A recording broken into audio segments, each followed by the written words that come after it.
Trump welcoming Mohammed bin Salman to the White House for the first time in 7 years. 18 नवंबर 2025 शहजादा Mohammed bin Salman White House पहुंचते हैं। Jamal Khashoggi के कत्ल के बाद ये उनका यूएस का पहला ट्रिप था।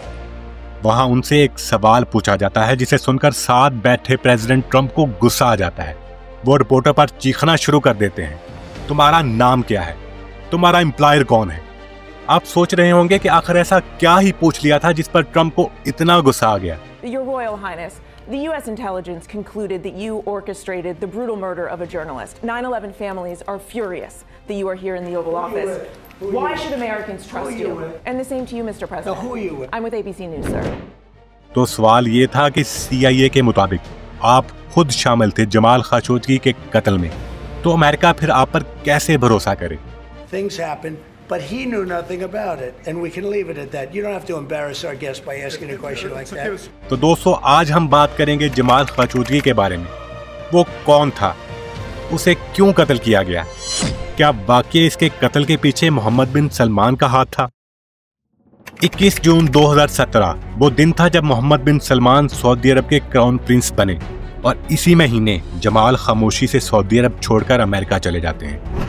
इससे पहले भी वो 2003 में सेल्फ एग्जाइल पर लंदन जा चुके थे, जब अल वतन न्यूज़पेपर में एक कॉलम शाया हुआ था जिसमें इब्ने तैमिया को क्रिटिसाइज किया गया था। ये कॉलम उन्होंने खुद तो नहीं लिखा था, लेकिन उस वक्त वो अल वतन न्यूज़पेपर के एडिटर इन चीफ थे।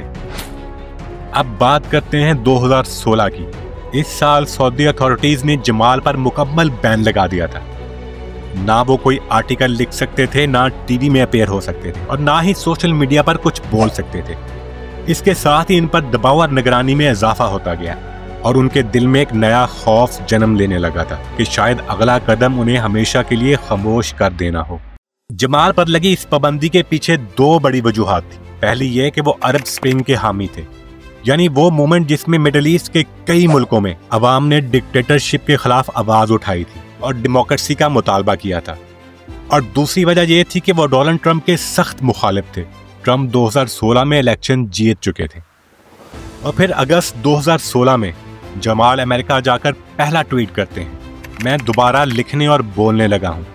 मिनिस्टर ऑफ इंफॉर्मेशन की कोशिशों का शुक्रिया, और मेरा सलाम दी क्राउन प्रिंस को, जिनके दौर में ना कोई आज़ाद कलम टूटेगा और ना ही कोई आवाज़ दबाई जाएगी। ये ट्वीट देखकर अंदाज़ा लगाना मुश्किल नहीं है कि उनके और क्राउन प्रिंस के दरमियान ताल्लुकात किस किस्म के थे। सितंबर 2017 में जमाल ने वाशिंगटन पोस्ट में कॉलम लिखना शुरू कर दिया। अब खुद सोचिए, एक ऐसा शख्स जिस पर सऊदी अरब में लिखने पर पाबंदी थी, अब वो एक ऐसे अखबार में लिख रहा था जिसे पूरी दुनिया पढ़ती थी, और ख़ास तौर पर वो डिसीजन मेकर जो अमेरिका जैसे मुल्कों में पॉलिसियां बनाते हैं। मोहम्मद बिन सलमान ने अपनी इमेज बनाने पर करोड़ों डॉलर्स खर्च किए थे, लेकिन ये सब कुछ जमाल के कॉलम से बिखरने लगा था। इसी दौरान MBS के एडवाइजर सऊद अल कतानी 2 बार फोन पर जमाल से राब्ता करते हैं। वो उनसे कहते हैं कि आप जब चाहें वापस आ सकते हैं, शाही महल के दरवाजे आपके लिए हमेशा खुले हैं। इसके बाद मुख्तलिफ तरीकों से इन्हें कई ऑफर्स भी दी जाती रहीं, जिनमें से एक Saudi fund and media network को मैनेज करने की पेशकश भी शामिल थी। बस सिर्फ एक कंडीशन थी कि वो वापस सऊदी अरब आ जाएं। जमाल खूब जानते थे कि यह सब इन्हें सिर्फ वापस बुलाने का एक बहाना है, इसलिए वो सऊदी अरब नहीं लौटे और अपने कॉलम्स में क्राउन प्रिंस को क्रिटिसाइज करने का सिलसिला जारी रखा।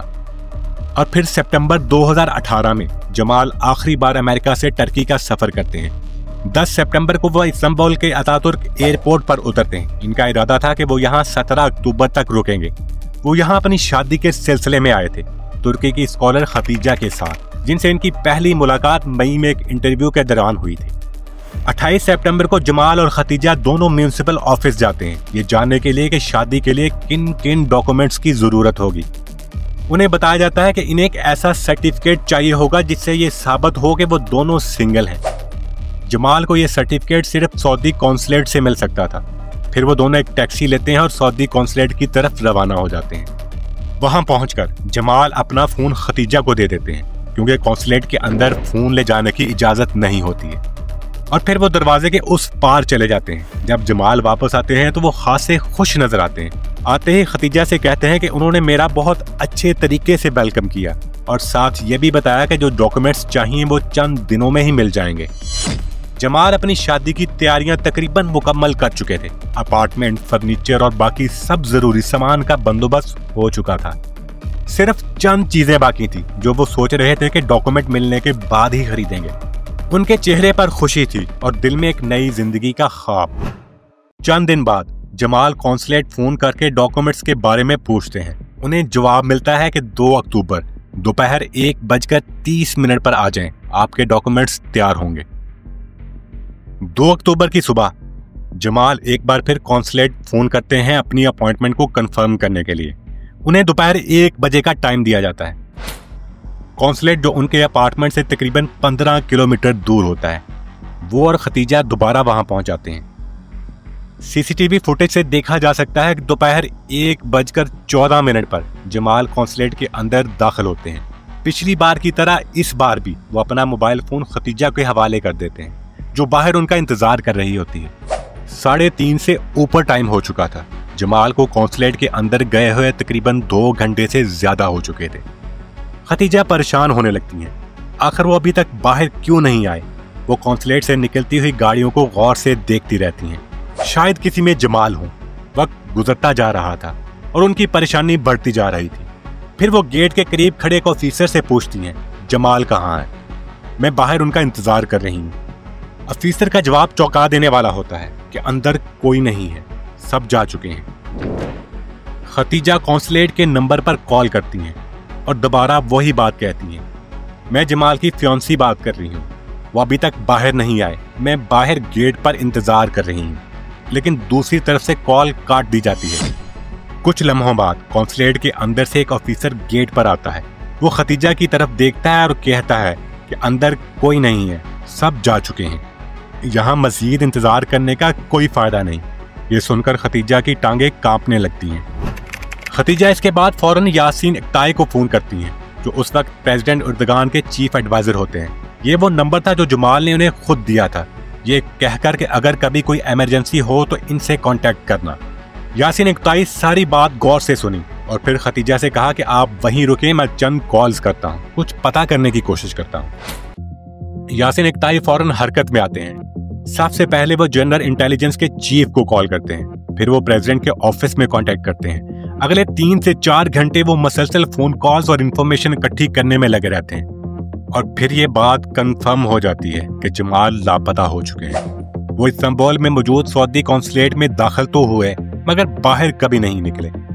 जैसे ही जमाल के लापता होने की खबर सामने आती है, इंटरनेशनल मीडिया में स्पेकुलेशंस शुरू हो जाती हैं। मुख्तलिफ थ्योरीज गर्दिश करने लगती हैं। इनमें से एक थ्योरी यह भी होती है कि शायद जमाल को इलीगली सऊदी अरब वापस ले जाया जा चुका है। 4 दिन बाद प्रेसिडेंट एर्दोगान ने कहा कि तुर्क प्रोसिक्यूटर्स एक्सटेंसिव इन्वेस्टिगेशन कर रहे हैं, सीसीटीवी कैमरे चेक किए जा रहे हैं, एयरपोर्ट ट्रांजिट की निगरानी की जा रही है, कौन आया कौन गया सब कुछ बारीक बीनी से देखा जा रहा है। फिर 4 अक्टूबर को Turkish foreign ministry Saudi ambassador को बुलाकर उनसे वजाहत मांगती है, जिसके बाद सऊदी कौंसल जनरल अपने ट्विटर अकाउंट से एक ट्वीट करते हैं। मीडिया रिपोर्ट्स के मुताबिक हम उस सऊदी शहरी और जर्नलिस्ट जमाल खशोगी के लापता होने के मामले को फॉलो कर रहे हैं, जो इस्तांबुल में सऊदी कॉन्सुलेट से जाने के बाद लापता हुए।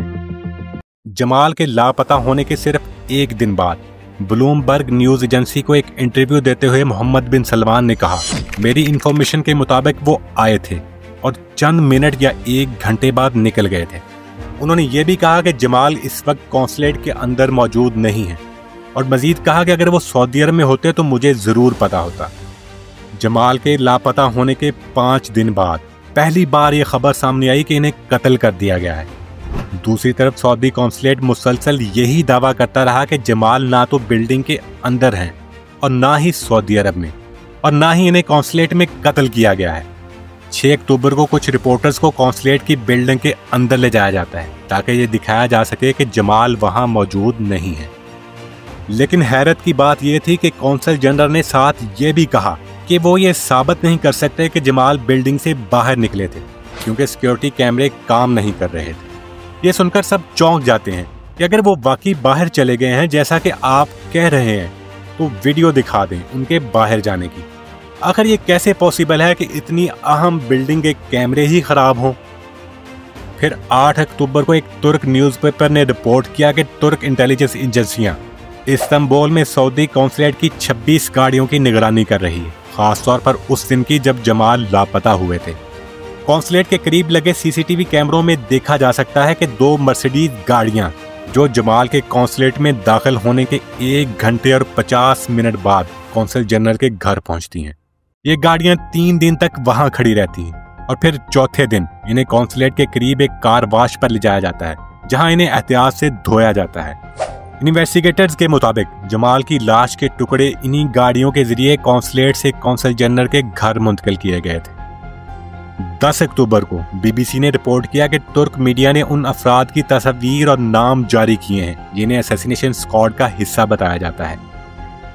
न्यूयॉर्क टाइम्स ने भी खबर शाया की जिसमें बताया गया कि जमाल को उनकी मौत के 2 घंटे बाद बोनसा के जरिए टुकड़ों में काटा गया और यह कि इनके कत्ल का हुक्म सऊदी शाही महल के आला तरीन सतह से आया था। इन्वेस्टिगेशन के मुताबिक जमाल के कत्ल में मुलव्वस असैसिनेशन स्क्वाड में 15 लोग शामिल थे। ये लोग 2 अक्टूबर की सुबह 3:30 बजे 2 प्राइवेट प्लेन्स के जरिए इस्तांबुल पहुंचे थे। इनके अलावा मोहम्मद बिन सलमान की स्पेशल प्रोटेक्शन यूनिट के 3 लोग इसी दिन कमर्शियल फ्लाइट से इस्तांबुल पहुंचे। ये सारे लोग कौंसलेट के मौजूद 2 होटल्स में चेक इन करते हैं, लेकिन सुबह 9:40 से 10:15 के दरमियान होटल से चले जाते हैं। सीसीटीवी कैमरों में देखा जा सकता है कि ये लोग कौंसलेट की जानब जाते हैं। गाड़ियों के शीशे काले थे, इसलिए अंदर कौन बैठा है ये वाज़ेह नहीं हो सका था। इन लोगों के मुताबिक ये टूरिस्ट थे, लेकिन सवाल ये है कि अगर ये वाकई टूरिस्ट थे तो लैंड करने के चंद घंटों के अंदर अंदर वो सीधा कौंसलेट क्यों गए थे। इनकी मूवमेंट भी रूटीन से जरा हटकर थी। एयरपोर्ट से होटल, फिर वहां से मार्केट, जहां से 15 से 20 सूटकेस खरीदे गए, फिर कौंसलेट और फिर बाद में कौंसल जनरल के घर। इनके होटल की बुकिंग 4 दिन के लिए थी, मगर वो सिर्फ 10 घंटे रुकने के बाद वापस चले जाते हैं।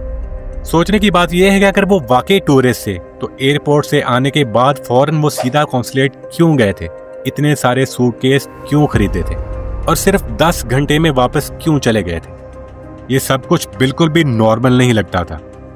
और फिर 16 अक्टूबर को कौंसल जनरल मोहम्मद अल उतैबी इस्तांबुल से सऊदी अरब वापस चले जाते हैं, इस डर से कि कहीं इन्हें गिरफ्तार न कर लिया जाए। फिर 20 अक्टूबर को बार बार इनकार के बाद बिलाखिर सऊदी अरब ये मान लेता है कि जमाल अब इस दुनिया में नहीं रहे। सऊदी पब्लिक प्रोसिक्यूटर की जानब से बयान जारी किया जाता है जिसमें कहा जाता है कि 18 सऊदी शहरियों को गिरफ्तार किया गया है और उनसे इन्वेस्टिगेशन की जा रही है। और यह भी कहा जाता है कि कौंसलेट के अंदर लड़ाई और मारपीट के दौरान जमाल की मौत वाक़या हो गई थी। दूसरी तरफ CIA की इन्वेस्टिगेशन के मुताबिक वाशिंगटन पोस्ट के जर्नलिस्ट जमाल के कत्ल का हुक्म खुद मोहम्मद बिन सलमान ने दिया था। इस वाक़े पर ट्रंप एडमिनिस्ट्रेशन ने कुछ सऊदी शहरियों पर पाबंदियां तो लगाईं, लेकिन आज तक मोहम्मद बिन सलमान के खिलाफ कोई कार्रवाई नहीं की गई। अब सवाल यह है कि उस दिन असल में हुआ क्या था। इस पूरे वाक़े की एक ऑडियो रिकॉर्डिंग तुर्क इंटेलिजेंस ने लीक की थी, जो यूनाइटेड नेशन के मुताबिक बिल्कुल ऑथेंटिक है। रिकॉर्डिंग के मुताबिक 2 अक्टूबर को दोपहर 1:15 पर जमाल कौंसलेट में दाखिल होते हैं, जहां से वो सीधे कौंसल जनरल के ऑफिस जाते हैं, जहां मोहम्मद अल उतैबी पहले से मौजूद थे। उनके साथ महरब अल मुतरब भी थे, जो सऊदी फॉरेन मिनिस्ट्री के ऑफिसर और मोहम्मद बिन सलमान के खास मुहाफिज समझे जाते हैं। वो जमाल से सवाल करते हैं कि क्या वो सऊदी अरब वापस जाना चाहते हैं। जमाल कहते हैं कि हाँ, किसी वक्त फ्यूचर में वो वापस जरूर जाना चाहेंगे। जवाब में इन्हें बताया जाता है कि उन्हें अभी वापस जाना होगा और ये दावा किया जाता है कि इंटरपोल का ऑर्डर मौजूद है। जमाल इनकार करते हैं, कहते हैं कि उनके खिलाफ कोई केस नहीं है और ये भी बताते हैं कि कौंसलेट के बाहर लोग इनका इंतजार कर रहे हैं। रिकॉर्डिंग में इसके बाद लड़ने की आवाजें आती हैं, फिर टीम के अफराद के दरमियान बातचीत रिकॉर्ड होती है। यूनाइटेड नेशन की इन्वेस्टिगेशन के मुताबिक जमाल को पहले सेडेटिव का इंजेक्शन दिया गया, फिर एक प्लास्टिक बैग से उनका गला घोंटा गया। इसके बाद टीम में शामिल फोरेंसिक एक्सपर्ट ने इनकी लाश को टुकड़ों में काटना शुरू किया। तकरीबन 2 घंटे बाद ऑडियो में सीढ़ियों से 3 मुख्तलिफ आवाज़ें सुनाई देती हैं। एक शख्स वीज़ा लाउंज बंद करने का हुक्म देता है और दूसरा, जो मुमकिना तौर पर IT टेक्नीशियन था, CCTV का डेटा ट्रांसफ़र करता है और सिस्टम को रीसेट कर देता है। और तीसरा शख्स मुस्तफ़ा अल मदनी था, वो शख्स जो जमाल का हमशक्ल था। मुस्तफा अल मदनी जो शक्ल सूरत में जमाल से मिलता जुलता था, उनके कपड़े पहनकर कॉन्सुलेट से बाहर निकल आता है ताकि ये जाहिर किया जा सके कि जमाल जिंदा सलामत कॉन्सुलेट से बाहर निकल गया था। तो दोस्तों, ये थी जमाल खशोगी के कत्ल की मुकम्मल कहानी। उम्मीद है आपको ये वीडियो पसंद आई होगी।